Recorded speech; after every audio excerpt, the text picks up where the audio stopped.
Hello, I'm Will Yeoman and welcome to another episode of the pod Well Travelled. It's good to have Travel Editor Stephen Scourfield back from the US and Mogens Johansen in the office here as well. Gentlemen, welcome to the pod. Thanks Will. Stephen, we'll start with you because you're freshly back from off the world's longest flight, and we're going to talk about that in the future. You're going to be writing extensively about that, but for today, let's focus on a couple of things. There's been some interesting changes in Changi, and of course you would stop over there, but also Changi Airport, I should say, in Singapore. But also you noticed some distinct changes in New York City. Yes, it was really interesting. I mean, I know I definitely know it's winter there because it was cold and snowy. But and part of the reason that you mentioned that I came home, I actually came home a little bit earlier than I'd planned because the Arctic blast was coming south from sort of through Canada. Boston had been hit by this weather. Mount Washington was minus 78. That's pretty cold. It's pretty cold. So I thought that it was a pretty good time to get out of there before everything stopped flying. So, but certainly even through New York, there was snow, and it's not a time of year when a lot of visitors go. So even factoring that in, the shift in New York is for me was how quiet it is. And I don't mean just quiet in number of visitors or tourists or whatever, but actually the volume has been turned down. And it even prompted me to make this little piece that we're going to listen to now on the streets of New York. Well, take us there. I've just come out of the American Museum of Natural History. I've got Central Park to one side of me here, and the Met just over the other side of the park, of course, and then you've got Park Avenue, Madison Avenue, Lexington. I was down there yesterday, just walking down this west side of the park through Upper West Side in New York, in Manhattan. Something you might notice that it's quite quiet around me. New York's really changed. New York's been through the pandemic. It's been through shutdowns, lockdowns. It's very not New York. Of course, lots of people who call themselves New Yorkers left. They went back to the Hamptons or wherever they had other houses. And it really left the core population.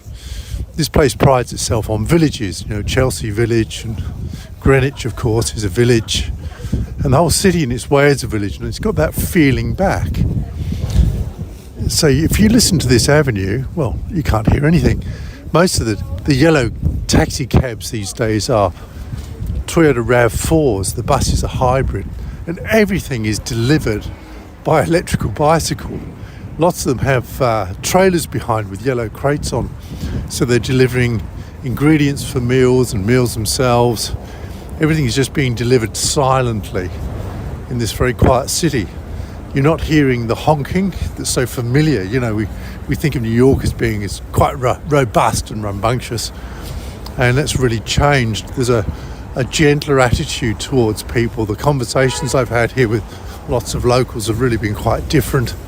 In a diner, when they ask you how you are when you walk into a diner, they actually look you in the eye and ask you how you are. It's not just a glib comment. So it's just been really interesting being here, of course, being in winter, and they had some really harsh weather just coming through over the last couple of months. There were power cuts, lots and lots of snow. At one point, the high is like minus 10 in Central Park to the side of me here. And the last couple of days here have been really cold, and that kind of shuts things down as well in these great man-made canyons with the cold blast coming through.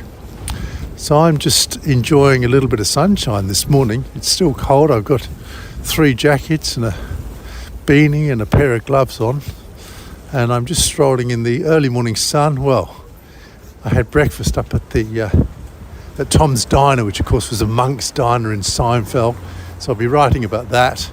Lots of pictures of Kramer and Jerry and Elaine and George around the place, and a bit of chat with the family that's owned it for generations. So I'm pretty full of breakfast in the sun, just enjoying this walk through New York City. That's we can hear what you mean. That's just incredible.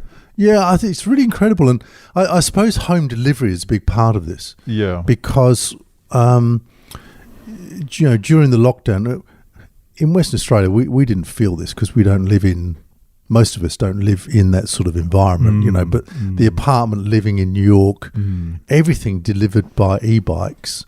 And they've got these trailers behind with crates on, big yellow crates, just delivering food and everything else. So people don't go shopping. And just having e-bikes whizzing around the place with all these trailers on, the place is instantly silent. It's really interesting how there's been a cultural shift. Yeah, you were saying also about the taxis, sort of a different kind of... Exactly. I mean, having vehicle. kind of RAV4 hybrid yellow taxis is kind of weird to me, because I still love the old New York cab style of things, but that's nostalgia for you. So when you say silence, you're not just talking about the lack of people that might be working. You're talking about the vehicles. The actual volume. They're quiet. The actual volume. As well. Look, it's one of my hobby horses as well, but this is a separate issue. This is kind of with my motoring editor hat on, is that, I mean, the whole world will be quieter with electric vehicles. But, and the other factor is mostly what we hear as road noise also is tyre noise. Is rolling resistance. And out of interest, in Europe, they now rate tyre noise on the tyre. So you can select tyres according to their noise level as well. I just think there's a whole shift can happen in the planet, with EVs, and lower tyre noise will change the places that we live. Except for people who put those through pipes on Harley Davidsons, who should all be shot anyway. So and the big 4-wheel drives with the all-terrain tyres on them. They create a lot of noise. Exactly, Rolling resistance creates a lot of tyre noise. Absolutely. But it's quite interesting also. Look, it's interesting in these big cities. I mean, I love Central Park because it's so unmanicured. It's always quite odd to me that, we live in Perth, Western Australia, with Kings Park, and all our parks are so manicured and presented. And yet Central Park is more like nature than a garden. Yeah. It's got sort of rough little paths through it, and everything's a bit broken up, and there's no borders and all this. It really is it's more like a nature conservation area than a gardened park in the way that we expect Kings Park obviously to be. Kings Park, which is interestingly bigger than Central Park. It's pretty interesting. So there's quirks about every place, I suppose. But I really felt in these big canyons with all the pigeons that it was almost like a natural environment, in its own way. Canyons of skyscrapers. Absolutely. Yes. They're just rock canyons. It's like being in the Pilbara, except they're buildings. So it's quite interesting, but you get more space for thinking when there's less noise. Yeah, and more opportunity for just interpreting and thinking about a place too. Well, as we were saying, you're going to write a lot about this trip, and we're going to talk a lot more about it in future episodes, so we won't preempt that, but we did want to hear a little bit more about your hitting Singapore and noticing the changes at Changi Airport as well. Yeah, well, look, I took a pretty big whiz around Changi because on one of my flights I did have it was only because I was coming back in an odd way, but I had quite a bit of time at Changi, so I did all the terminals, and it's really interesting how many gardens there are in Changi. Jewel is the big sort of feature, which I'm sure we've talked about before. I'm sure lots of people have heard about, but in each of the terminals there are specific gardens. There's the butterfly garden in Terminal 3, which I really liked. There's more than 1,000 butterflies in there. And I went in there a couple of times, actually. It's a beautiful little tropical environment anyway. Great opportunity to photograph the butterflies up close, just with your phone while you're there. There's the sunflower garden in Terminal 2. There's the orchid garden with 700 orchids, 30 varieties in Terminal 2 also. There's the enchanted garden in Terminal 2. The discovery garden, which is really interesting. It's got kind of tree sculptures and lots of foliage and walkways, high walkways through the tops of it. That's in Terminal 1. And of course, Jewel is also in Terminal 1. So just around the airport, there are spots where you can go and get a little bit of greenery as well. Amazing. And they're free. Did you see any of that? Because you were relatively recently. Yeah, I did go into. I can't quite recall which of the gardens it was, but I mean it is kind of like a nice escape, from that busy sort of airport environment, and you should kind of escape into this little tropical oasis of some kind, whether it's butterflies or just greenery. It's nice just to make a shift. All those shops and sitting around drinking coffee, passing time sort of thing. No, it's lovely, and they do it really well up in Singapore, don't they? I mean, they do very well, very well. I mean, that airport, you can spend a fair bit of time in there. I must say also I was very fortunate because I had access to the Singapore Airlines lounge in Terminal 3. Oh, the new one there. Yeah, which is fantastic. Sensational, it's really... I did go up and do a story on that, yeah, if you recall. Yeah, that's right. I mean, that really was something special. It really makes a change, doesn't it? Yeah. It's a game changer. To have a lounge like that is fantastic. Well, we've got you, Mogens. The new Galaxy S23 and S23 Ultra has just been released. Yes, they have. They'll hit the shops. I think it's the 17th of Feb. And you've had a bit of a briefing. So you can pre-order. From them, I had a bit of a briefing on the new phones, and every year you sort of wonder what can they possibly come up with that's new in these things, and but it always seems to centre around the cameras and the processor. Sure. People who like gaming and that sort of stuff, they need processors that can handle all the graphics and so on. So the new cameras have got an even faster processor in it, in the whole range there. But is that the Snapdragon that they're still using? Yeah, it is. Yes, the amazing thing with the top of the line in the S23 series is the S23 Ultra. That's got a 200 megapixel main camera, if you don't mind, which is I'm really looking forward to sort of seeing that and seeing how much better that is than it's 128 in your S22, isn't it? Yeah, so it's correct. A significant step up. Totally. And then it has a 10 megapixel 3 times optical zoom on the back, and a 10 times optical zoom as well, which is pretty remarkable for a phone camera. I mean, if compare it to the iPhone, for example, I mean the maximum telephoto is 3 times, so to have an optical 10 times is pretty amazing. The S23. Can I jump in? Just perhaps you'd like to explain the difference between optical and digital, because it's just a fundamental thing to understand. Good point. I mean, the optical zoom is what you would aspire to, because digital zoom is like basically enlarging what you have photographed with a normal it's like lens. if you pinch in. It's like a snap, a section and of the picture that's cropped. Basically essentially, the same thing. So as a result of that, you lose quality, and you also lose that sort of the depth of field, the bokeh sort of effect you get, through a telephoto lens. When you're cropping things, you're cropping essentially a fairly wide point of view, whereas when you're looking through a telephoto lens, it's a bit like looking through binoculars. You have a very narrow point of view, and that gives a particular effect, in particular for portraits, and if you're photographing wildlife or something like that, where you get the nice blurry background, and that makes the subject really sort of pop out from the background. And of course, with digital zoom, apart from losing quality, you don't get that.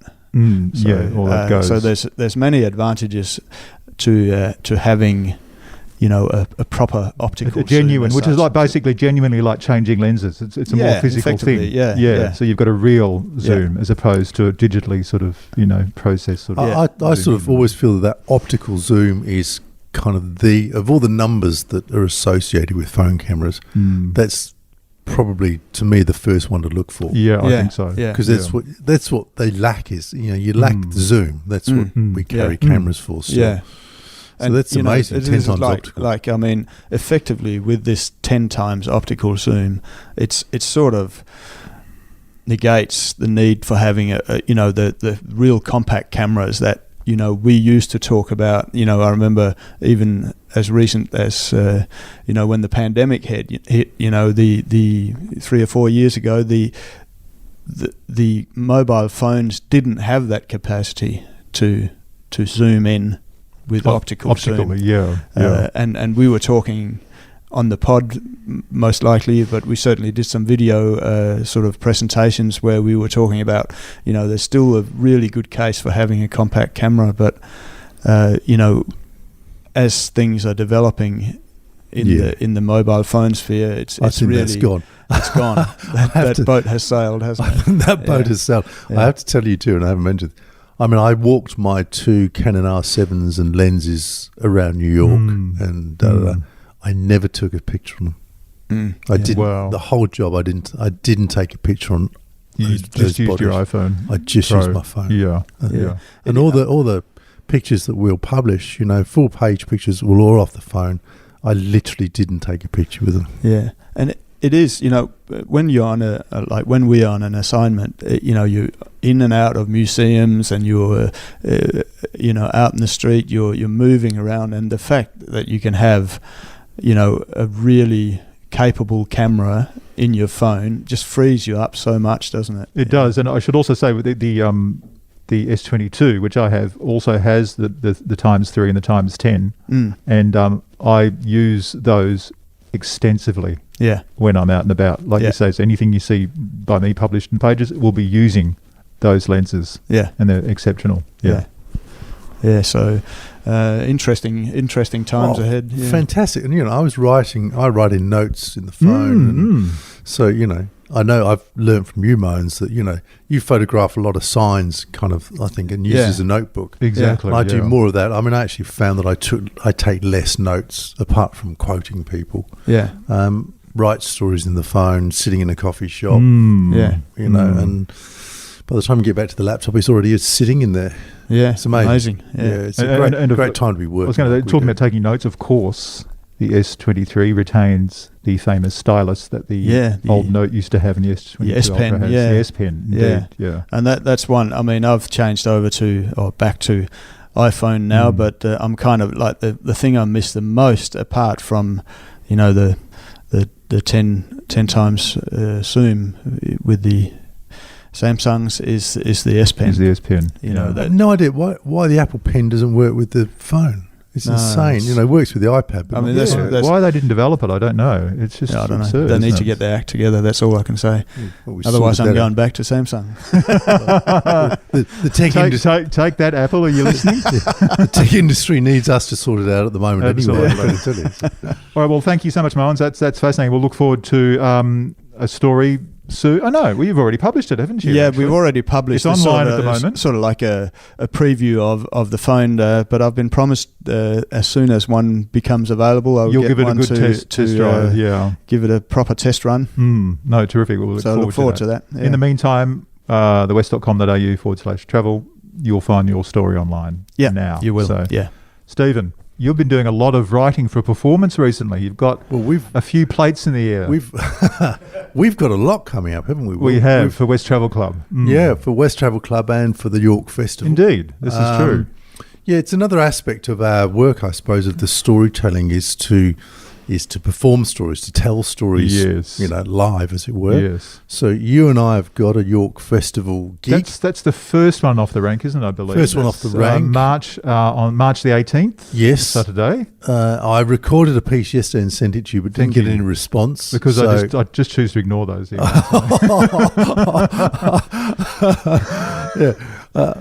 It's always there weird are silence. There are emails that go into spam, and there are emails that you actually drag into spam. So we're doing two pieces there. We're doing a piece on York and New York. Lovely, as a contrast. Perfect. Yes. And there's another little piece called A Nice Cup of Tea, which is that I'm looking forward to, which is kind of fun. So that's. that's not just the history of tea drinking, but a bit of humour around it. And then we've got the next round the world before dinner. we go, do you mind if I plug that? So No, of that course. is part of the York Writers Festival, which is on the whole weekend, Yep. March 18th to 19th. Just go to the website, yorkfestival.com.au. Find us there. Come along. It's going to be really cheap. Some of WA's finest authors, including Stephen himself, will be involved. Cheap authors. Cheap is good. Yeah, And Will, of course, is the director of the festival. indeed. Artistic Again, director. cheap is good. Cheap is good. Cheap is good. That's Will's hobby job. Then we've got the round the world dinner on March the 16th. Still tickets And- available? Just a thought. Yes, I'd there check. are, there are. It's selling fast. I've got the menu in front of me, and we never like to give the actual menu away, but we're going to North India, Singapore, New York, and Paris. Yeah. I wrote the New York piece. I kind of struggled with that, actually. So we write these scripted pieces.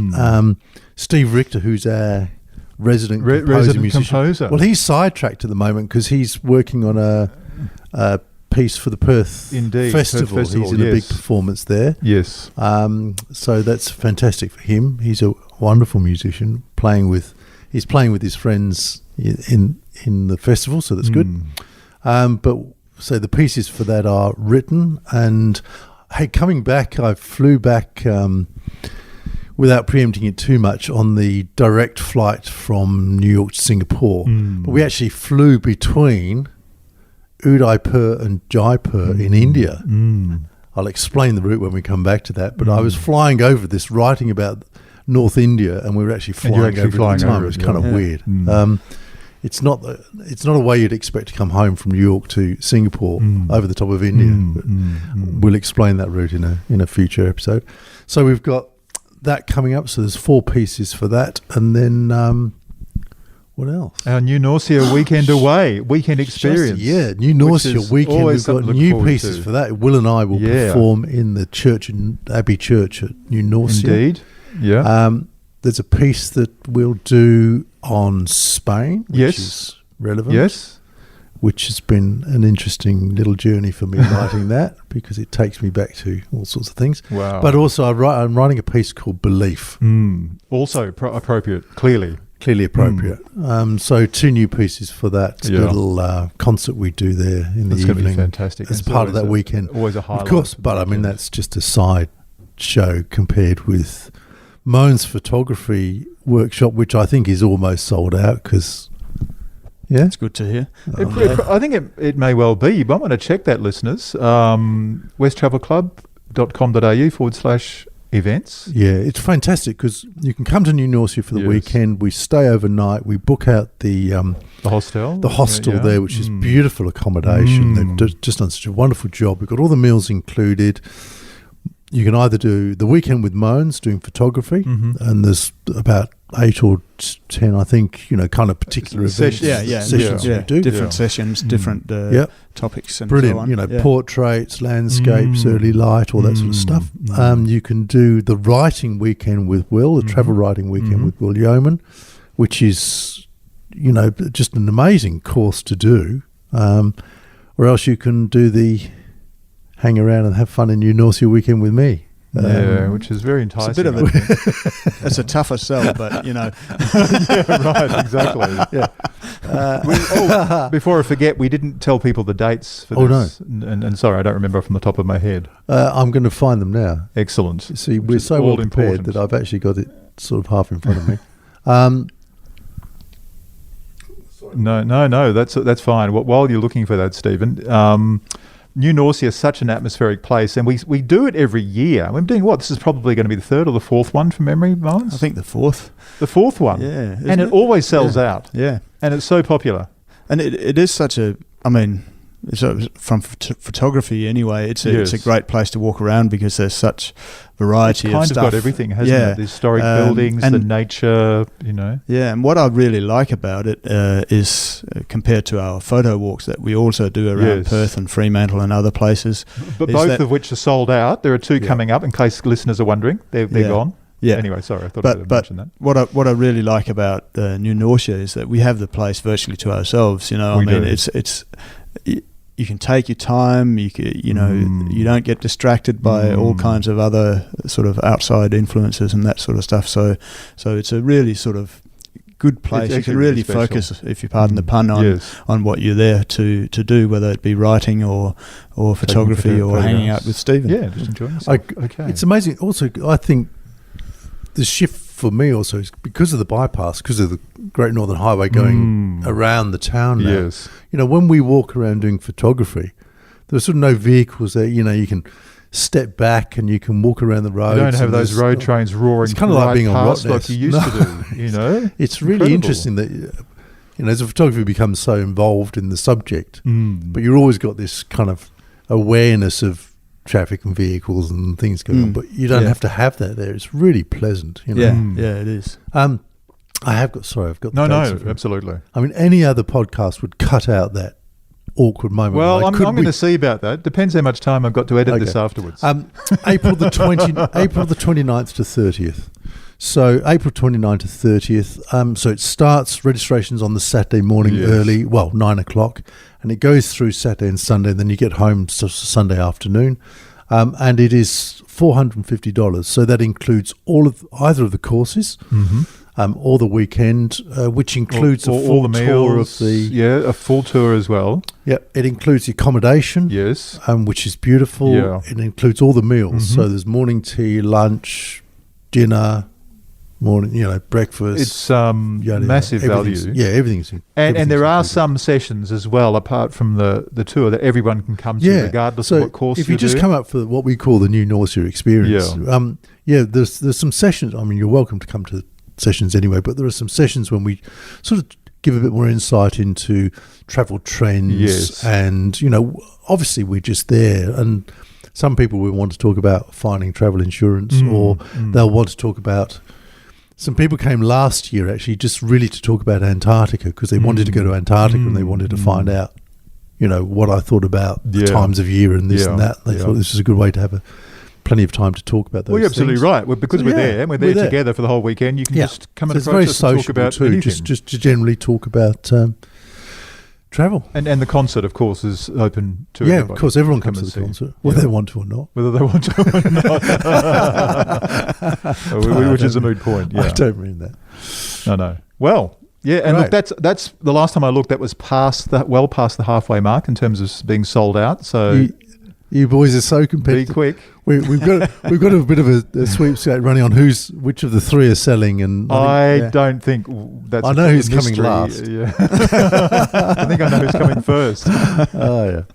But the good thing is that as soon as one sells out, people have no choice but to either book one of the other ones or not come at all. And it is one of the few things that we repeat, as you say. Yeah. Normally we do something different all the time, but that's become it's such a great little weekend. Yeah, really. We kind of struck gold with that, because it's sort of like, it is just the perfect location, and it's just a great weekend out, isn't it? It is. And it's fantastic. I think everyone, certainly the feedback we've had on the others we've done is that and it feels like you've been there for days, doesn't it? It's really it's really sort of relaxed and informal, and people sort of like come up, like you were just saying, and ask us about all kinds of things that just sort of spring to mind, and it's great. It's great to be able to sort of get to know our readers a bit better and personally. It's really fantastic. Lovely. So look, if you haven't been before, I really couldn't recommend it highly enough. And if you have been before, you'll know what we're talking about.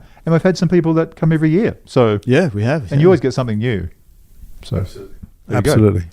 Gents, that's great. I reckon, as I like to say, it's coffee o'clock now. So thanks for listening. Thanks for your company, you two. And we'll all get together again next week on the pod Well Travelled. Thanks, Will. Thanks, Will.